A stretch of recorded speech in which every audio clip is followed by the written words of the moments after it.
My name is Mary Flood. This is discussion forum 2 for History 435. With more than a few contemporaries of Jonathan Edwards, I have decided to evaluate two who I feel are very important. First, Benjamin Franklin, and second, Cotton Mather. Marsden tells us that, like both Franklin and Cotton Mather before him, Edwards literally kept score of how well he did, or as he would put it, of the evidence of God's grace. These men were all extraordinary and are still significant in today's world of history and spiritual growth. While all are different, they are important 18th century contemporaries of Edwards. McClyman and McDermott write that when Jonathan Edwards was composing his works, that he used a method of investigation and discovery by writing subsuming insights into ever-expanding and more general categories and connecting ideas that might ordinarily be thought of as disconnected. The result was an unusual combination of traditionality and originality. His writings were harmonious, which is something that Edwards found as an enjoyable quality of life. They were also powerful and brought people to tears. Edwards, in fact, based his works on his views of beauty, harmony, and ethics. As a philosopher and revivalist preacher, Edwards' works reflected this. Edwards is difficult to evaluate in his works as well, as he was many years ahead of his time. His writings were that of emphasizing conversion and preparing one for eternal life with God.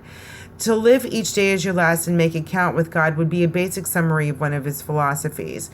An issue that Edward was up against was the fact that in the New Land of Massachusetts, the world was a changing place, and his writings needed to address these things. Never before had there been such a scientific and philosophical movement with people like John Locke and Sir Isaac Newton. These are men that Edwards admired greatly, but they were nonetheless people to consider when writing about God, challenges, so to speak. Benjamin Franklin is one of Edwards' contemporaries, and both were of Puritan background. They were both great examples of opposing ideas of American thought. Hillel Italy writes how their ideas were different and that Franklin was based on tolerance, pluralism, pragmatism, and genial middle-class values. Edwards' vision was based on religious faith and fervor, a deep commitment to a soulful existence, and aspiration to a more exalted morality than Main Street ethics. The two never met, but had a mutual friend, George Whitefield, who was an evangelical preacher. While Edwards pushed away modern thoughts on life, Franklin cherished them. Franklin belonged to a Presbyterian church in Philadelphia, and though he did not often attend, he did like to hear the words of Sam Hemphill, who was charged with heresy down the road. They both could draw a crowd, but with different ways of attracting people.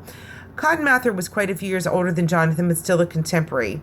Mather had a different style of writing than Edwards. Edwards opted for a more modest style of writing in order to gain readers, and Cotton Mather had the most conspicuous model of colonial ambition, who hurt his cause by an affected and self-conscious display of style, according to Marsden.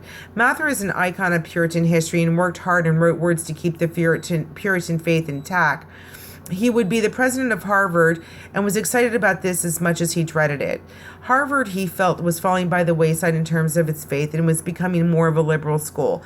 Kenneth McKenna writes that when Mather wrote a letter titled Directions for a Son Going to College, which is in the collections of the Congressional Library, it sets forth Mather's instructions to his son Samuel on how to best take advantage of his undergraduate years, even at a time when the college was, to Mather's view, in rapid religious and scholarly decline.